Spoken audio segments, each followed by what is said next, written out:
Hey everybody, it is Saturday, October 6th, and the United States Senate today confirmed a serial sexual predator to the Supreme Court.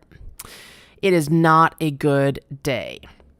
But, because that's not what I want to focus on today, this video is actually about the evidence we have that there are a lot of good men in this country. It's become really clear to me over the course of this last week or so that the moment that we're in, the Me Too movement, this women's awakening, this women's rage, is not a women's movement. 35% of women say they believe Kavanaugh, and 35% of men say they do not. So our coalition, our resistance, our band of truth seekers and truth tellers is made up of 65% of American women and 35% of American men. That is who is on our side. And our enemy, our opposition, includes 35% of American women and 65% of American men. So, in light of that, I think it's really important to keep our focus on the men that are doing good things, the men who are showing up, behaving appropriately, the men who are speaking in ways that are supportive and demonstrate that they're listening. And I've been watching Queer Eye for the Straight Guy, which is a show on Netflix. If you haven't checked it out yet, you totally should. It's some of the most heartwarming television available right now. It's a real balm for the soul. But the episode that I was just watching was one that was a little bit different than some of the other episodes, in that it was filmed in a firehouse. Normally, the episode, if you're not familiar with what happens, 5 gay guys descend on one straight guy and invade his life and his home and his, closet and make him over. And in this episode, the guy that they were making over is a fireman.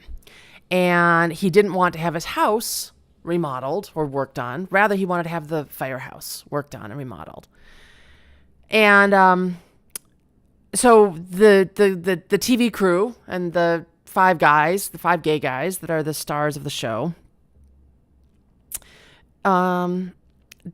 showed us for a week this group of men who live basically in the firehouse and who engage in a tremendous amount of male bonding. And what was particularly striking to me about this is the fact that Brett Kavanaugh and Mark Judge and their drunken, assaulting, entitled, privileged, misogynistic little friends at Georgetown Prep and also at Yale also engaged in male bonding. And so many of us were just sickened by the picture that has been irrefutably painted over the last week or two by a huge number of Georgetown Prep and Yale classmates, that these little pricks, Kavanaugh and Judge and their buddies, were drunken, abusive, assaultive, belligerent, aggressive little assholes.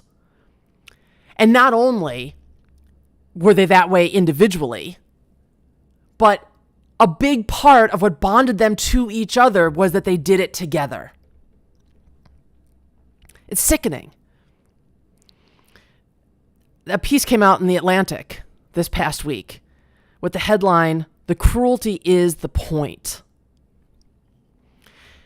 And the journalist began the piece by calling attention to photographs she's seen from the 1920s and 30s in this country of lynchings, where mobs of white men murdered innocent black men, oftentimes mutilating their bodies, torturing them to death.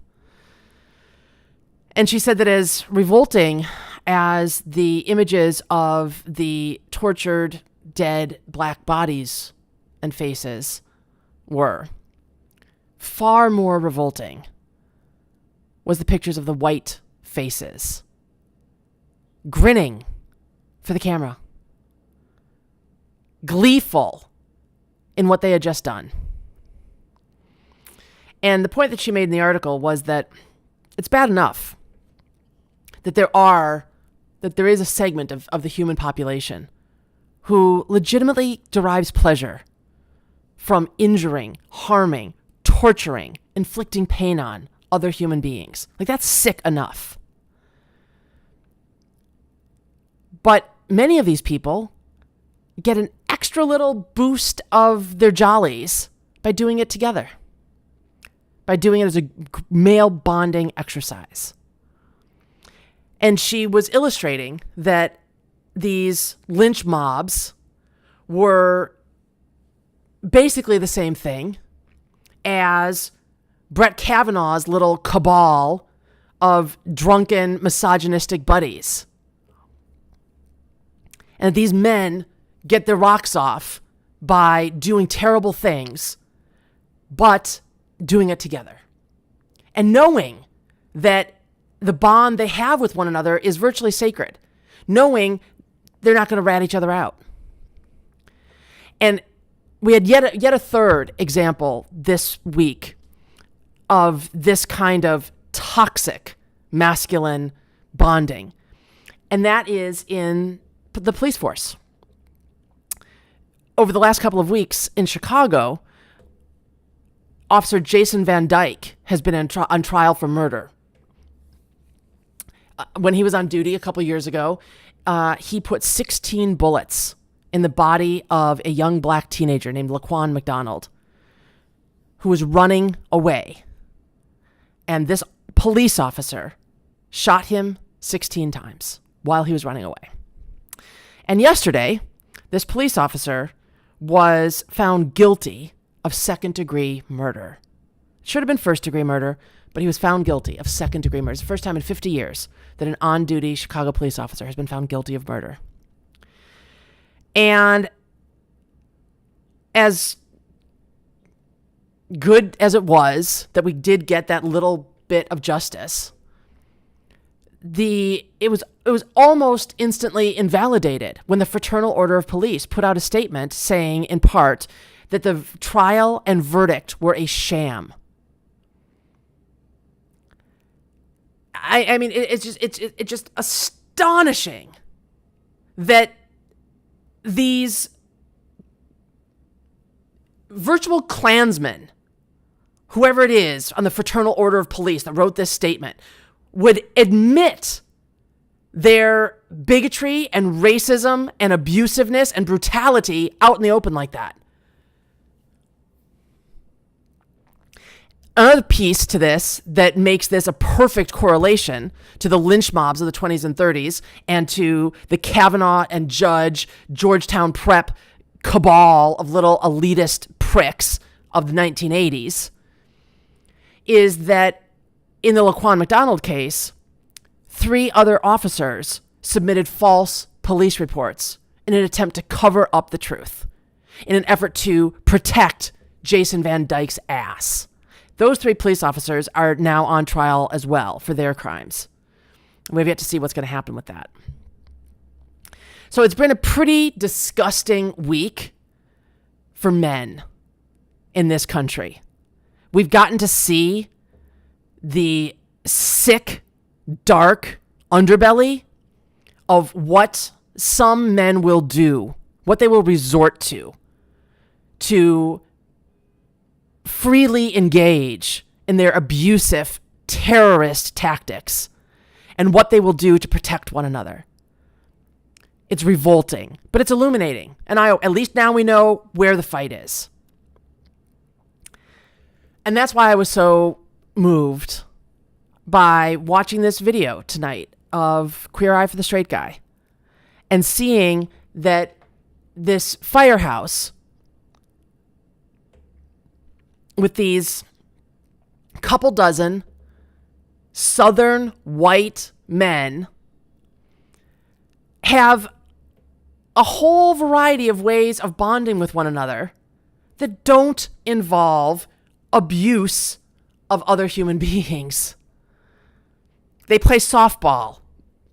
They do fundraisers. And in the case of this episode, they invite 5 gay guys into their firehouse for the week. And they let them put them through wet t-shirt contests and ballroom dancing exercises. And one of the guys in the firehouse commented that, like, yeah, we do a lot of stuff. We've done just about everything with each other. Usually it's like softball, but now ballroom dancing, check. We've done that with each other. And it's heartwarming. It's healing to see that there are good men who can show up in their full masculinity and be dudes and bond with one another without abusing women or anybody. Yeah! Oh, yeah! Twig for us!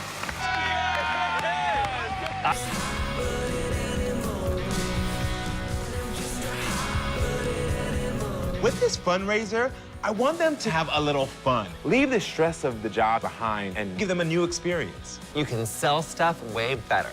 So I'm just gonna polish up that little baby gerber so he can sell his butt off and make some money. Make it rain on them firefighters, honey. Take off the shirt, Superman! It's heartwarming to see. Again, against the sickening backdrop that there are so many men who aren't like that. So many men who can only experience their masculinity to its fullest when they are harming someone weaker, smaller, less powerful than they are. But it's not all men. We need to remind ourselves that 35% of American men believe Dr. Ford. 35% of American men say they believe Dr. Ford. That's a third. A third of the men in this country are fabulous. And I, for one, want to focus on those men and build our coalition with those men. And I hope that you're able to feel some healing in your heart as well. Whether you're a man or you're a woman, feel reassured that at least a third of the men in this country are really good. And we need to keep our focus on them and keep letting them know that we're on their side and we want them on our side. And that's what I had to say tonight.